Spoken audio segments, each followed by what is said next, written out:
नमस्कार, मैं उमाशंकर सिंह आज आपके लिए लेकर आया हूं प्रदेश की खबरें। आज की प्रमुख खबरें। म्यांमार में अशांति के बीच यूट्यूब ने 5 टेलीविजन चैनलों को हटाया। अमेरिका का दुश्मन नंबर 1, संकट में चीन और ईरान, उपयोगी बना भारत।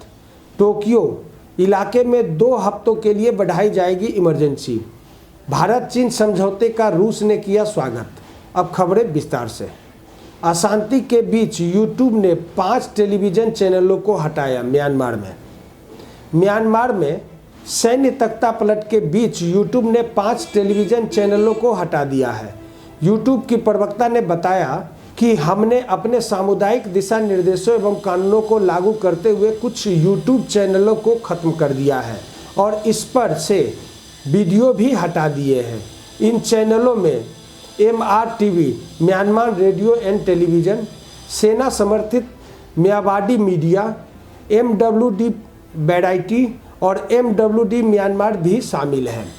दरअसल बुधवार को सैन्य तख्तापलट के खिलाफ प्रदर्शन कर रहे शांतिपूर्ण प्रदर्शनकारियों पर सुरक्षा बलों के द्वारा दागी गई गोलियों में 38 प्रदर्शनकारियों की मौत हो गई थी, जिसका विभत्स वीडियो इन सब टेलीविजनों पर चलाया गया था।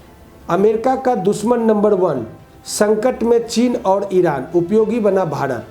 जो बाइडेन के अमेरिका के राष्ट्रपति बनने के बाद बहुप्रतीक्षित राष्ट्रीय सुरक्षा नीति सामने आने के बाद से भारत को उपयोगी माना गया है।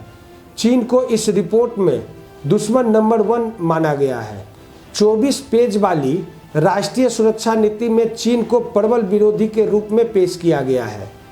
चीन, रूस, ईरान और उत्तर कोरिया को अमेरिका की राष्ट्रीय सुरक्षा रणनीति का खास इंतजार था। चुनाव के वक्त बाइडेन ने चीन के प्रति उदार दृष्टिकोण से उसे यह उम्मीद जगी थी कि अमेरिका के नए निजाम के साथ उनके ताल्लुकात बेहतर रहेंगे। यही उम्मीद ईरान को भी थी। जानकारी रहे कि पूर्व राष्ट्रपति डोनाल्ड ट्रंप के वक्त परमाणु करार को लेकर ईरान और अमेरिका के संबंध काफ़ी तल्ख थे।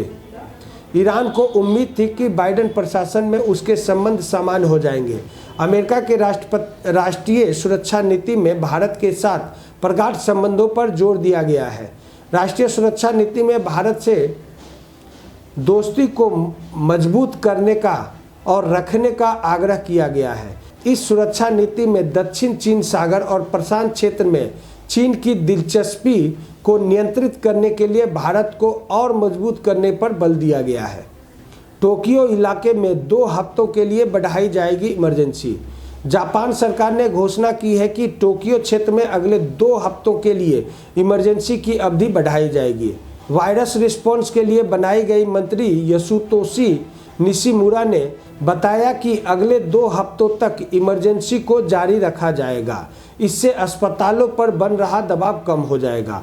उल्लेखनीय है कि इससे पहले सुगा ने 7 जनवरी को टोक्यो, कनागवा, सितामा और चिबा में इमरजेंसी की घोषणा की थी और 7 मार्च को इसे बढ़ा दिया गया था।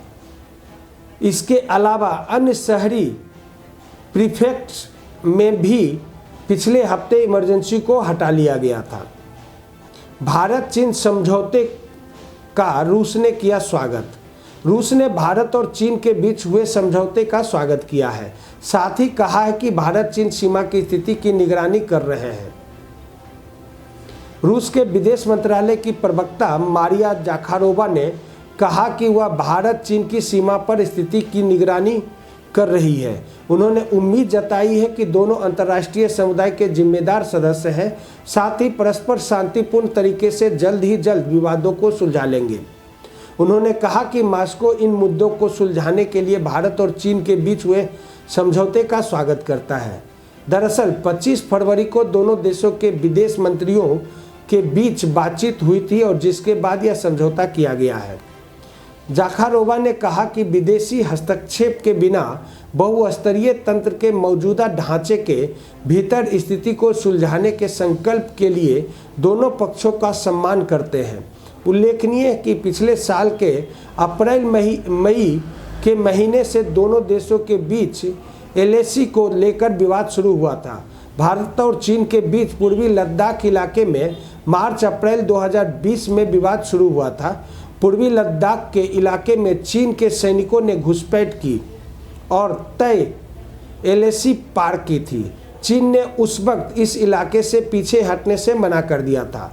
दोनों देशों के बीच कई महीने के तनाव के बाद दोनों देशों के सैन्य अधिकारियों और राजनयिक स्तर की बातचीत हुई, जिसके बाद भारत और चीन दोनों की सेनाएं समझौते पर सहमत हुई और सैनिकों को वापसी की प्रक्रिया शुरू हुई। आज के लिए इतना ही। खबरों से अपडेट रहने के लिए बिहारी खबर के पेज को ज़्यादा से ज़्यादा लाइक, शेयर और सब्सक्राइब करते रहें। नमस्कार।